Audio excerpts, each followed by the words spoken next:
You unlock this door with the key of imagination. Beyond it is another dimension. A dimension of sound. A dimension of sight. A dimension of mind. You're moving into a land of both shadow and substance, of things and ideas. You've just crossed over into the Twilight Zone.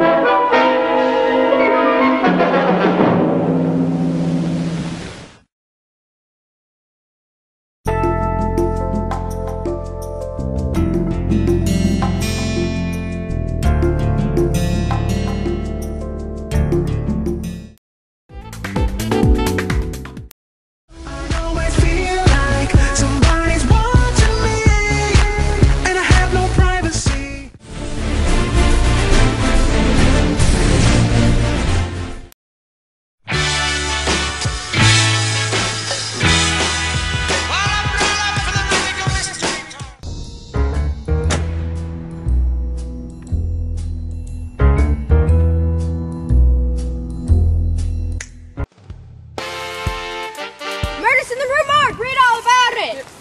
Sounds like one, thanks. Thanks a lot. Move along! Look at this! There are murders in the room morgue. How interesting. When they reached the 4th floor, the sounds had stopped.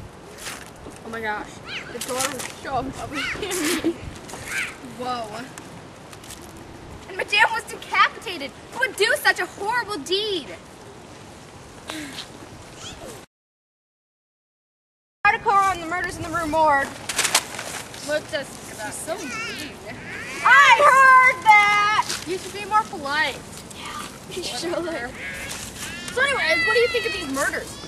I don't know how they will ever be solved. It's really quite puzzling, and I don't understand why Laban has been convicted. We must not judge the murders by the little information that we have. The Paris police are smart, but nothing more. They lack the skill to see things beyond exactly what they are. Let's go to the scene of the crime and examine it for ourselves. Besides, LeBlanc has offered me many services that have not gone unnoticed.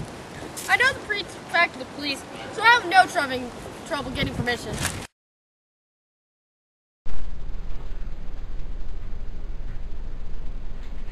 Did you observe anything abnormal at the crime scene? No, nothing abnormal. Nothing more than we both saw in the paper, that is. The police seem surprised by the idea that there appears to be no motive within this murder, and by the fact that the voices were upstairs when the party entered the house, but when they reached the 4th floor, nobody was there. The disarray within the room is also rather shocking. The way that the corpse is strewn about within the room. I'm not waiting for the person who may not be guilty of the crime itself, but is most definitely involved. You will find a pistol in that drawer. If it is necessary to do so, we will be ready to defend ourselves. All the members of the party agreed that the voices that they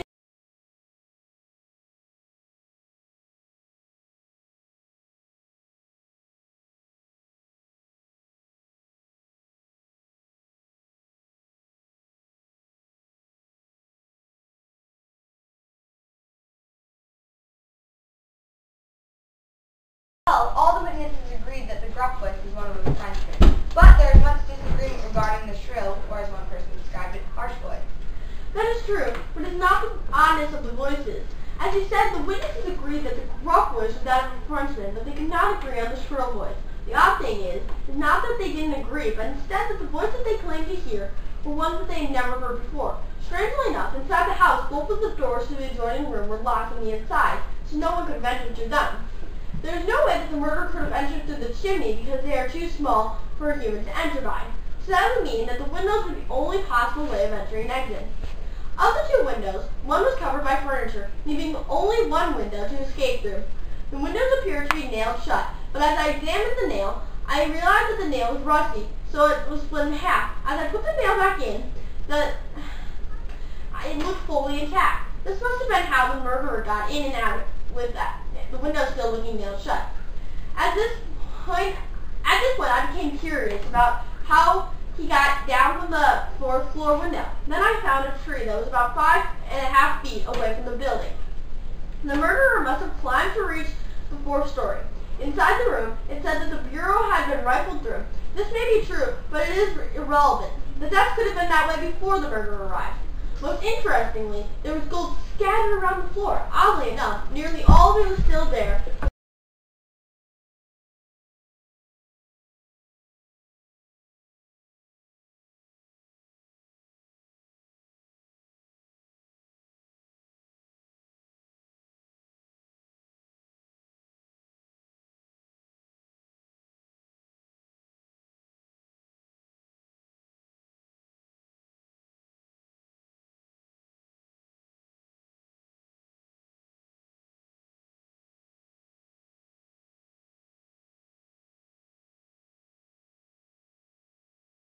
Clearly a madman must have committed the crime. Sure, but the voice of a madman, even in their craziest spasms, can never contain the odd voice that the witnesses heard. Besides, this is the hair that I found in the hand of Madame Alice Fane, and it isn't the hair of a madman. Tell me what you make of it. That cannot possibly be human hair. I've not said that I love human hair. Now look at this picture that I've drawn of the bruises I found on Madame Fane's neck. Try to see if your fingers are the same size as the finger indications. This is the mark of no human hand. Here, read this passage of Cuvier. Using the descriptions of the fingers, I can see that only an orangutan could have possibly made those indentations. The piece of hair found in Madame's fingers matches the orangutan, but there were two voices heard, and one was a Frenchman. The expression "mon nuet"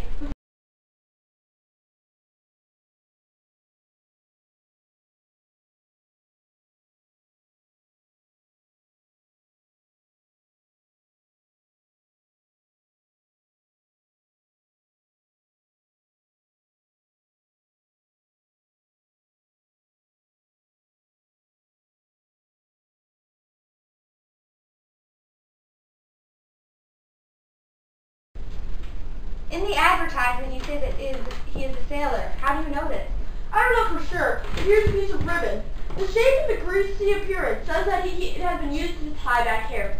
I found it at the base of the tree, tied in a knot that only sailors would know how to tie.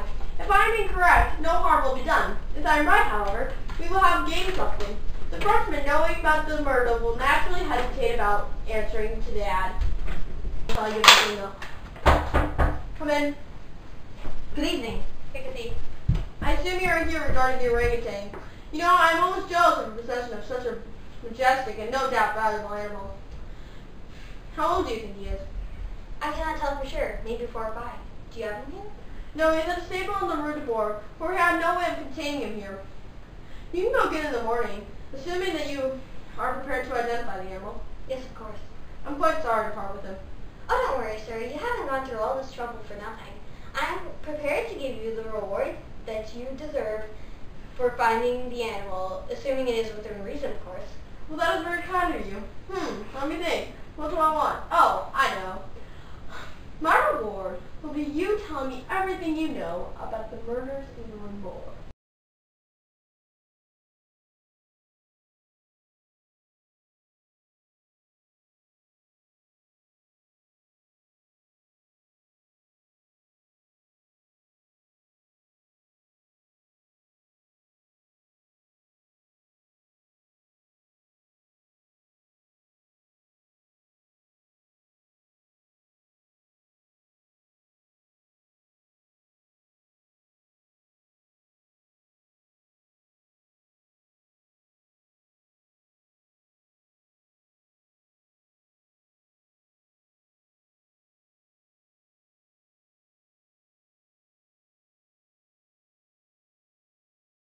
You'd be surprised what I believe. Recently, I made a voyage to the Indian archipelago. We landed in Murano and went on tour. It was great fun. During the time there, a companion and I managed to capture an orangutan. My companion died, so I became full owner of the animal. After a difficult voyage home due to the ferocity of the beast, I managed to successfully transport him to my home in Paris. Here I kept him carefully hidden to avoid suspiciousness from my neighbors. I only wanted to keep him until the wound he had received aboard the ship, a splinter in his foot, recovered. Afterwards, I planned to sell him. When I returned home that night, or I guess morning, of the murders, I saw the orangutan in my bedroom. It must have escaped from the closet from which I held it. It had a razor in its hand, and it was sitting in front of the mirror, trying to shave. most likely which it had watched me through the keyhole in the closet. I was terrified of the fact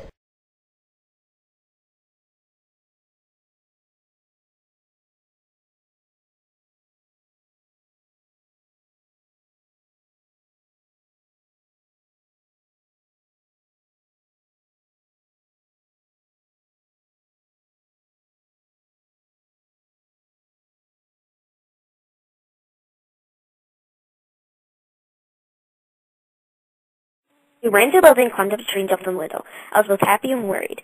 I was now sure I would be able to capture the orangutan, but I had no idea what he would do inside. This urged me to follow. The tree was easy to climb, but once I got outside the window, my climb was stopped. The most I could accomplish was to look over and catch a glimpse of inside the room. I nearly fell off my perch once I looked inside. The daughter appeared very sick, and Madame was making soup, I assumed, for her. The orangutan completely severed Madame's head from her body, then grabbed Madame and threw her out the window by her hair. The blood from the decapitated lady caused it to go insane. It seized the daughter, picked her up, and stuffed her up the chimney. The orangutan then climbed down the tree and ran into the streets. The words heard by the party were the sounds of my exclamations of horror and the noises from the orangutan. Fianl again gained possession of the orangutan and sold it for a lot of money at the Jardin des Plantes. Le Bon was released from jail after listening to our long explanation of the events, with some comments from Dupin before the police.